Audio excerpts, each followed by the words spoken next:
Howdy, y'all, and hello, all. Welcome back to Locked On Oklahoma State, your daily stop for all things cowboy and cowgirl related.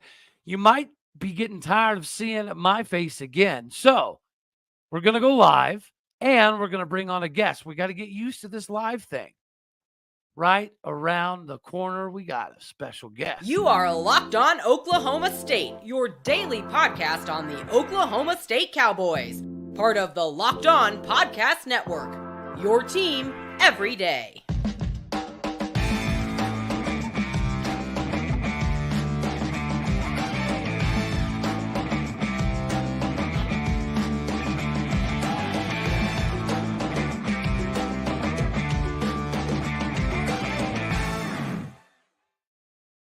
I'm actually very excited to do this live edition on this one today. We've got somebody special on the program.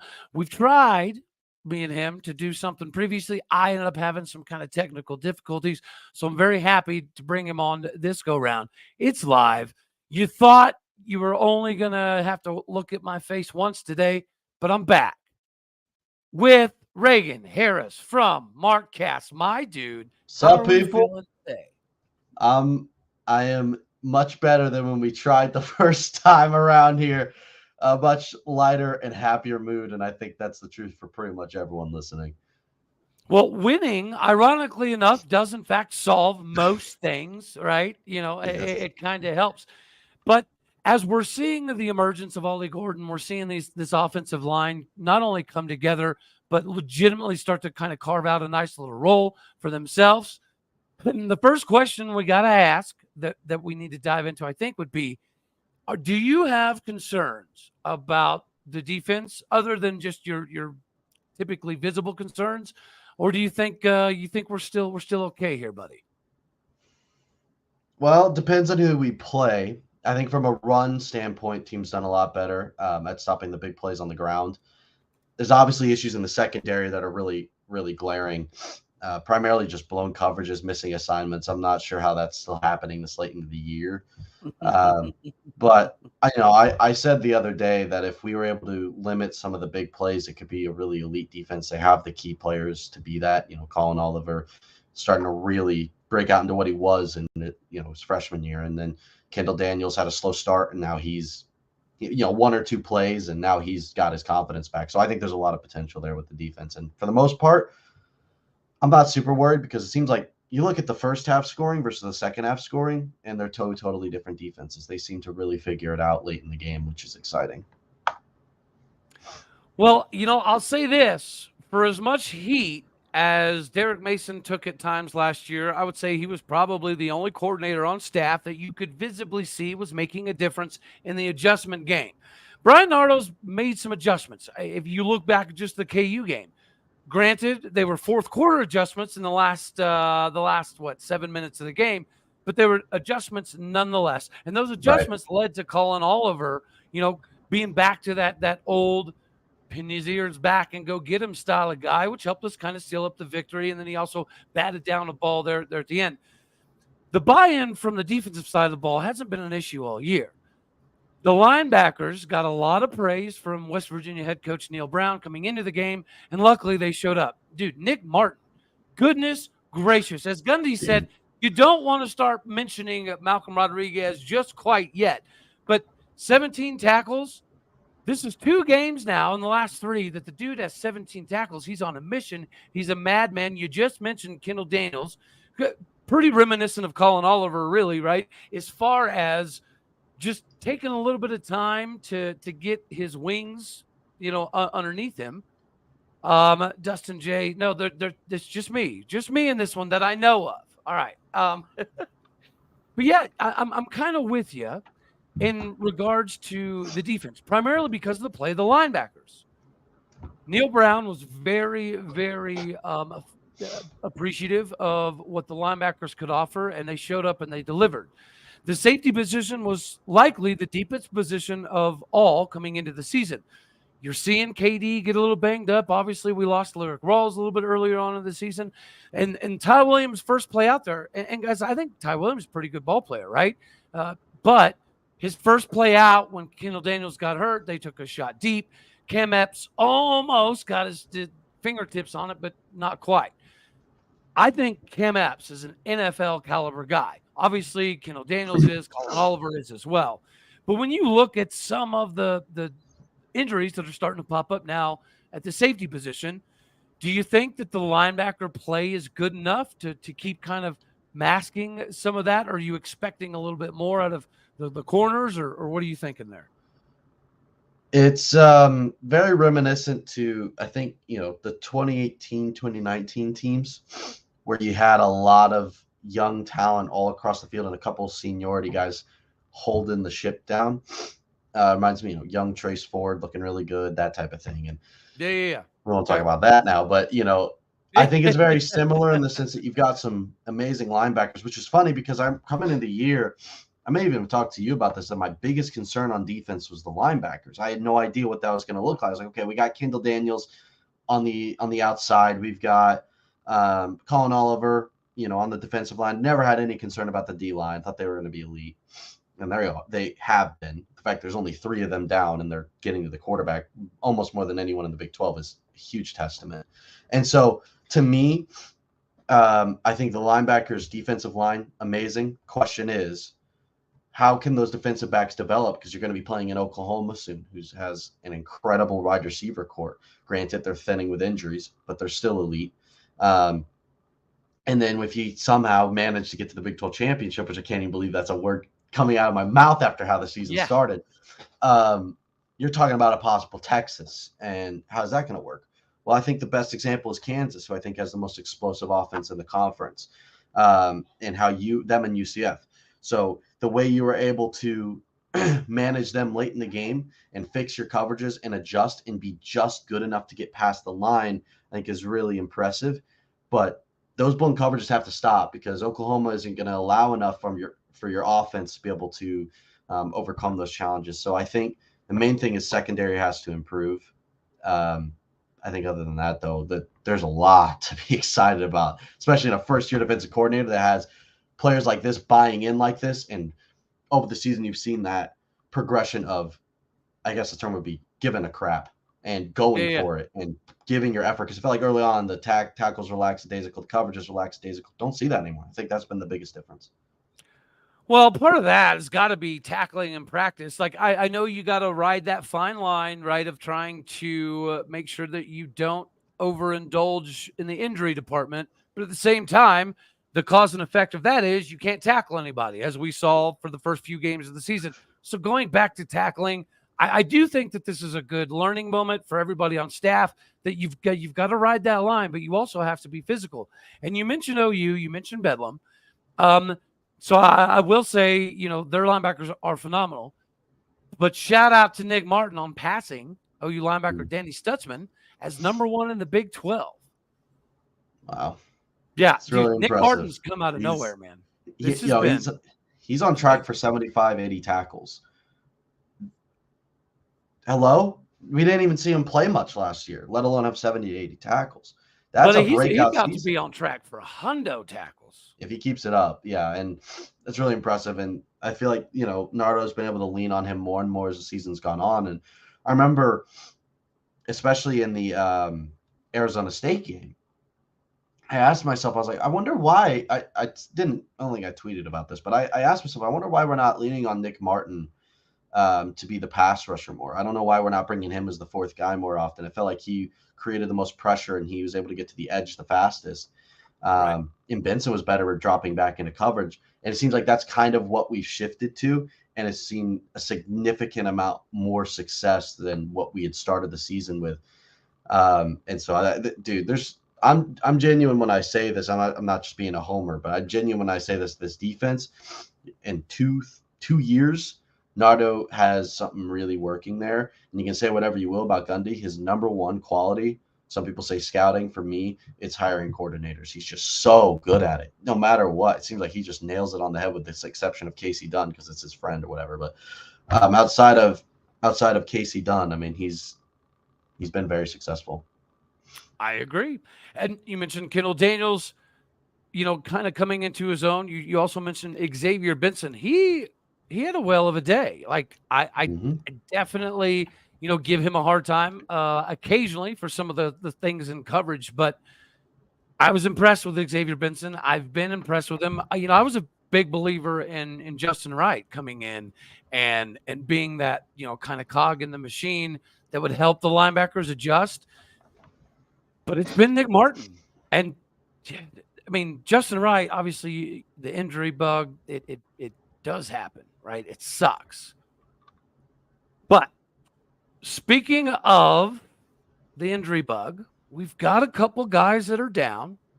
Jason Queso Brooks being one. That one hurt. Talon Shetron now being one. That one hurt too. There's things, Jaden Brays back and forth about some stuff. Springfield seems to be all right. Jason Brooks is in a walking boot, but they feel pretty confident that he'll still be able to go, which I think is a good thing. As we're getting ready for this homecoming, is there anything that Cincinnati brings to the table that concerns you? Other than Emory, right? You take him aside. The last thing I'm concerned about is Emory Jones. Okay. We tossed him up against ASU a year ago. Yeah. With a very injured team. To put it short, the only thing I'm worried about is the defensive line. It's going to be the best we faced all year. To me, they're pretty underrated because the rest of the team is kind of bad. Realistically, they're not good. The offensive scheme is horrible. You can tell they're missing Fickle, and it's just everything's new, and none of the players are adjusting to it properly. We happen to be the team that one team a year figures it out against. I'm hoping it's not Cincinnati. You never know. As long as Emory Jones doesn't go down and their backup comes in, we'll be fine. Genuinely, I think we'll be fine. But I am curious because the O-lines look so much better over the last few weeks. How they're going to look against their toughest test of the season. Now that I promised you Ollie Gordon is going to get 20, 25 carries. So how are they going to open up those holes? Because, Cincinnati's done a pretty decent job all season stopping the run. That's like their number one trait. So you may have to force Alan Bowman to go deep more than he's comfortable with. I think it's going to be fine. I think they're going to sell out for Ollie Gordon. You're going to see him have a game at the 100-yard, maybe a little bit less mark, believe it or not, because they're going to totally tone in on him. And I think this is where Bowman needs to hit his shots because they're going to be available. Man, I'm so fired up for this one, not just because I'm coming home for homecoming. It feels like if we're able to capture the energy that we've been able to provide the last few weeks, you never want to look ahead. I don't want to look ahead, but man, this matchup that this could be setting up is possibly one for the ages, man. Oh man. OU, look, I have said this is 3 years of my entire life that we were going to win Bedlam. One, I was correct, which is obviously Fiesta Bowl and the previous Fiesta Bowl year. The one I got wrong was the Mason Rudolph prime year. Thought we were going to – don't want to talk about that. That was the most heartbreaking Bedlam next to 2013 of my life. But I'd say this is – I tweeted this. I believe it. We're going to win Bedlam this year. I don't care what happens against Cincinnati. I think it's irrelevant. I think we match up well against Oklahoma. You see what happens when they play good defensive lines. Texas has proven that their defensive line is brutally overrated. They don't get pressure on anyone other than teams that don't have an offensive line, essentially. And Alabama's proven all year they don't have a good offensive line, so that doesn't mean anything to me anymore. Dude, I think this is the best person-to-person matchup Oklahoma State has had in years for Bedlam. Years. The only position that I don't think Oklahoma State can have an advantage in are two. One, I don't think wide receiver for wide receiver we win, but that doesn't matter because they don't play each other. Two, I don't think we win the quarterback battle. Outside of that, I think Oklahoma State wins the running back war. I think they have a very similar offensive line at this point in the season. You saw UCF eat up that offensive line on multiple parts of it and could not run the ball. And I think from a defensive back standard, you've got Kendall Daniels who can do his work, and he is so good at catching quarterbacks lacking. I love to watch it. So, and you got Epps as well. And I think they're running thin on wide receiver now. They have, I think, two of their starters are injured, and their offensive line, they've got both their guards out. Colin Oliver in that 3-3-5. I just think that the matchup is great, and that's why I'm calling my shot that Oklahoma State's going to win. Bedlam could be wrong. We could lose by 60, but I'm calling it. Fair enough, man. And let's see, Jared in the comments. Yeah, you know what?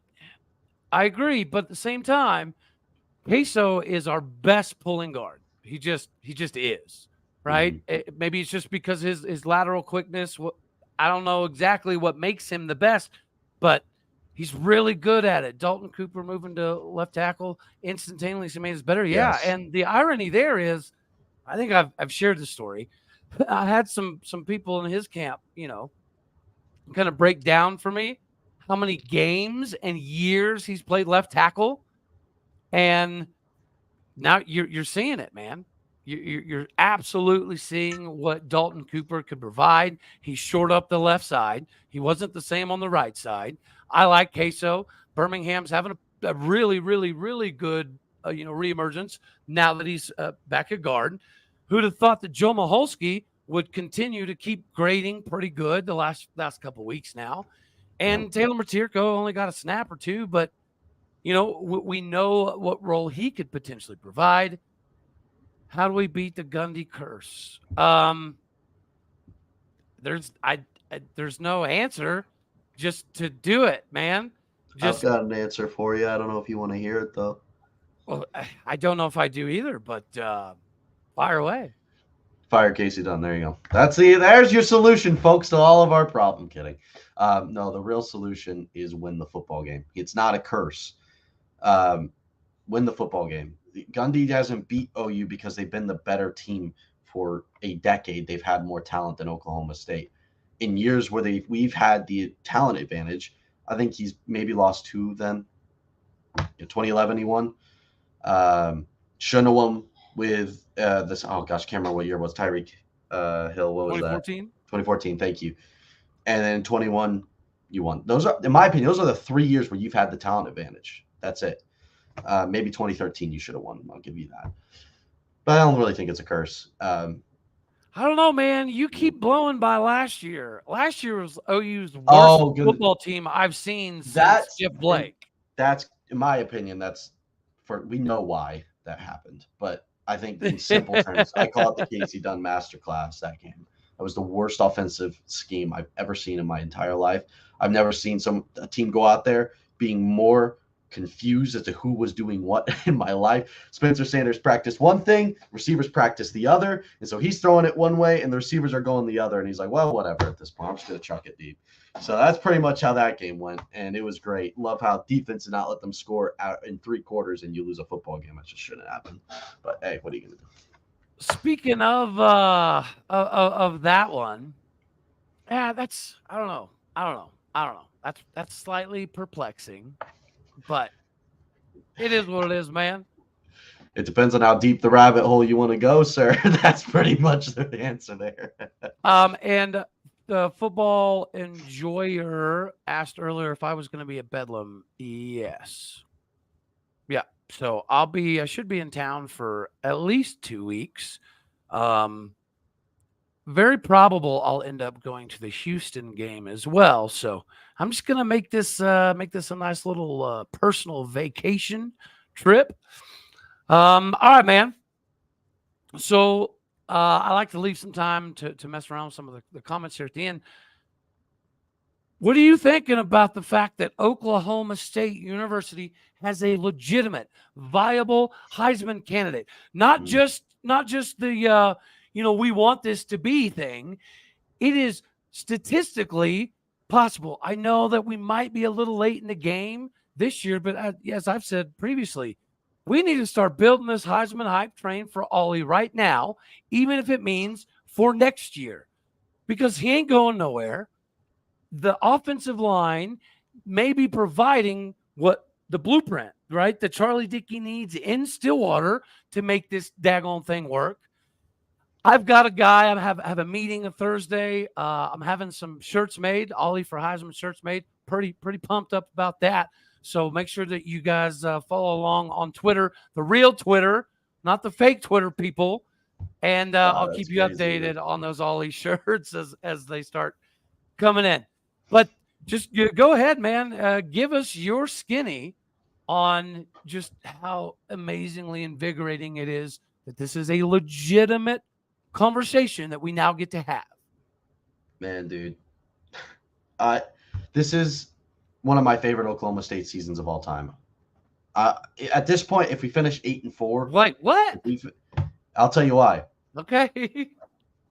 I have never watched the players that I care about on a personal level become leaders and bring a team up like this. I've never seen anything like it. The way they rallied together as a team and as a locker room, and you see it on the field. The offensive line, you want to know the biggest factor between South Alabama and last week with the offensive line, the team, I would say the teamrodity, the way that they were together. And you saw the offensive line fight every single time Ollie Gordon got the ball because they know if we give him a gap, he's gone. And so they fought for that, and they knew it was possible, and they gave each other props after the game. It's just awesome to see. It doesn't matter what the circumstances were. They fought together through this season, and it's brought the coaches together. It's brought the locker room together. It's just been fun to watch because now we've got a team for the future. This isn't even about this year now. We've got a team for the future. We've got a transfer portal. We've got a recruiting class coming in with some pretty underrated players that are a part of it. This has got exciting suddenly. And when I was thinking, oh my goodness, we're going to have to clean shop in the program. We're going to have to hit the reset button, and promises were finally fulfilled. Players got behind things. The locker room came together. It's just beautiful. I love it. And now you've got Ollie freaking Gordon. Know the name. OG2. I saw someone call him earlier, Oliver Gordington. All right, the second. Shout out to him. Mr. O2 man, averaging 7 a carry, 800 yards without playing 3 games virtually. Like under 10 carries in 3 games. And now 3 games, or he said 4 games with 15, 20 carries. And he's had he had 19 carries in 3 games combined. He's averaging 170 or something ridiculous yards over the last 4 games. I've been posting his stats weekly because it's so ridiculous. And every time PFF steals my tweet, thank you. And I know, too, because they liked one of my tweets and then posted it and then unliked my tweet. I'm like, really? That's how we're doing this? No, but Ollie Gordon, man, he's the truth. Maybe not this year. But next year, you're going to be seeing him on Heisman watches. I'm already seeing him on Heisman watches, top 10 list. You know how ridiculous that is, guys? Mm-hmm. Feels so good. Last player we had like that was Chuba, and I'm not even going to get into that. But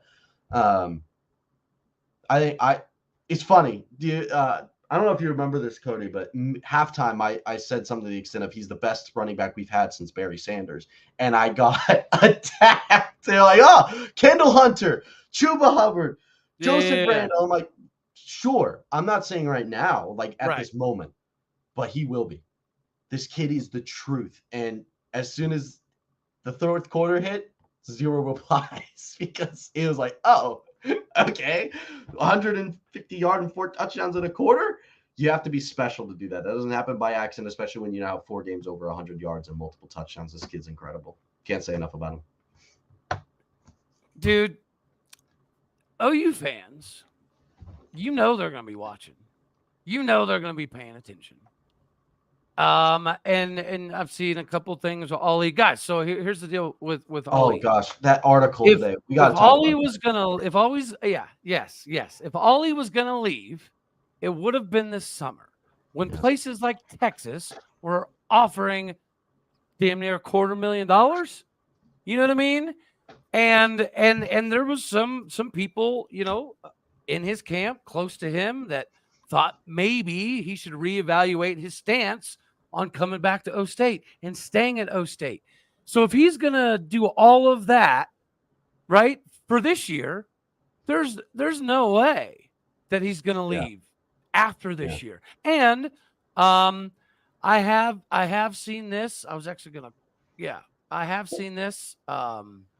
And I'm gonna call Greg as soon as I get off here. I promise you, because I've heard that there's like legal earmarks, right, that have certain designations with Boone's money. So I've heard there might be some way to do it, but just full on from Boone's, endowment type of thing. Here's money for sports. That I haven't heard, but it doesn't matter.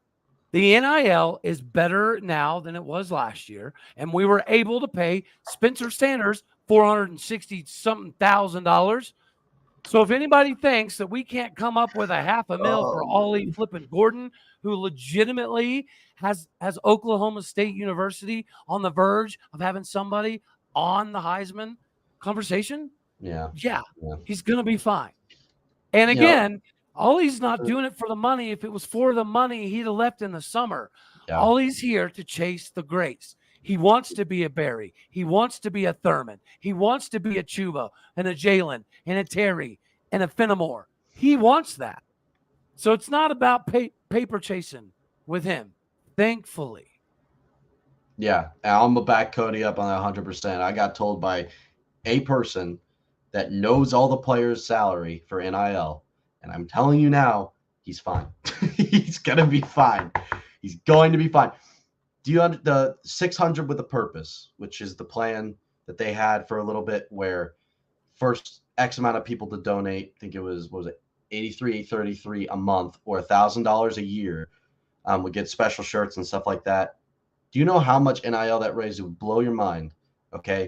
Do you know how many of those were directly noted to go to Ollie Gordon? You got to understand this guy's going to be fine, because you as a fan, if you say, okay, let's not lose Ollie Gordon. Okay, go donate $5 a month and put on your PWAP notes for Ollie Gordon. You just paid the man. There you go. It doesn't take much if you want to keep Ollie Gordon as a fan base. Correct. The difference is that Texas just calls up their guy from the Cadillac dealership and says, hey, can we get this dude a car? Guess what? Ollie has one, so we're good. No, on a real though, Ollie Gordon is going to be fine. And Oklahoma State's NIL is so stupidly underrated, guys. It just hasn't been used properly until now. Coaches are getting on board. Gundy's getting on board. He's gone to NIL events. It's happening. Just give it time. You'll see it prosper. That's fair, dude. That's fair. She's right about that. It did. Yeah, it did take some time, but part of that was they had to work within the confines of what they were assuming that the NCAA would eventually get involved, right? And they were assuming the NCAA would put bumpers on it. So from what I've gathered, what Oklahoma State was trying to do was work around what if the NCAA gets involved, right? So they were trying to cover, and then you had places like Miami and A&M that were like, we don't give a crap if the NCAA does or doesn't get involved. Here's some money, honey. So we tried to make sure that all of our T's were dotted and our I's were crossed beforehand, because we all know that the NCAA loves Oklahoma State so much. Oh, gosh. It's exactly what I was just about to say. That if we would have done what everybody else was doing, that it wouldn't work well for us when that day comes. Go Pokes. Yeah. Wait. What? Robinson? What are you talking about, Robert? Oh, Robinson at Texas. Got you. Well, so did our main man, Ollie Gordon. Ollie Gordon has a Cadillac. I want one of his nicknames to be Cadillac Ollie, and I don't know if anyone's going to start that, but I think it's funny. Well, you just threw it out there into the ethosphere, and I'm not going to lie, did have a nice ring to it. There we go. All right, buddy. Well, before I let you skedaddle on out of here, make sure that you let the fine people out here know how they can find you, how they can see you, how they can hear you. Go ahead, buddy. Oh, thanks, you, Cody. No, OK State Mart on Twitter is the main way. I have a podcast, it's inconsistent, but I have one, the Markcast. You can watch on Spotify and stuff. But this is the place for Oklahoma State casting. Cody's got it locked down. But yeah, mainly just my Twitter account. That's where you're gonna find me. I appreciate it. All right, man. Before you leave, have you had time to put any thought into prediction for Cincinnati, or you waiting? I have said this pretty boldly. I think it's going to be a statement win that puts us back in the top 25. I think it's going to be like a 30-7. I think the defense is going to show up. Maybe 14. We like to blow up coverage here and there. So 30-14. It's going to be a triple score win, I think, at the minimum. And you're going to see Bowman have his best game. Ollie Gordon probably have a lesser game than the last 4, but still a good game. I think it's just going to be a great win. It's homecoming. Crowd's going to be stupid loud. You're about to be 6-2 going into Bedlam, ranked in the last Bedlam game, and who knows how long. It's just the atmosphere is going to be incredible. I just don't think Cincinnati's going to be able to handle it. I'm pretty excited. I'm pretty fired up. And yeah, man, what this does, if we get this win, I mean, dude, if Gundy, and I said it earlier on my earlier show, that if we win and then we win Bedlam and then we end up in Arlington, dude, I'm tickled pink. I'm tickled pink. Like I want to win the trophy in Arlington, but the fact that we even get there after everything that transpired last season, all the stuff that happened this offseason, followed by the beginning of this season, it's almost impossible. It's almost impossible. I'll be hammered, drunk, white girl waiting for the game even starts, buddy. I'll join you. How about that? I'll fly out and join you. We'll get plastered and just whatever happens, boys. Well, all right, dude. I greatly appreciate you. And I know you might have some difficulty making it down this Saturday, but nonetheless, make sure I'll try to make sure that I have some Ollie for Heisman t-shirts ready for you when you make it down for Bedlam. Deal? Love it. Deal. All right, buddy. Buy some of them, boys, because it's time to push him. He's gonna do great things. Doak Walker at the minimum coming in this season. Let's go.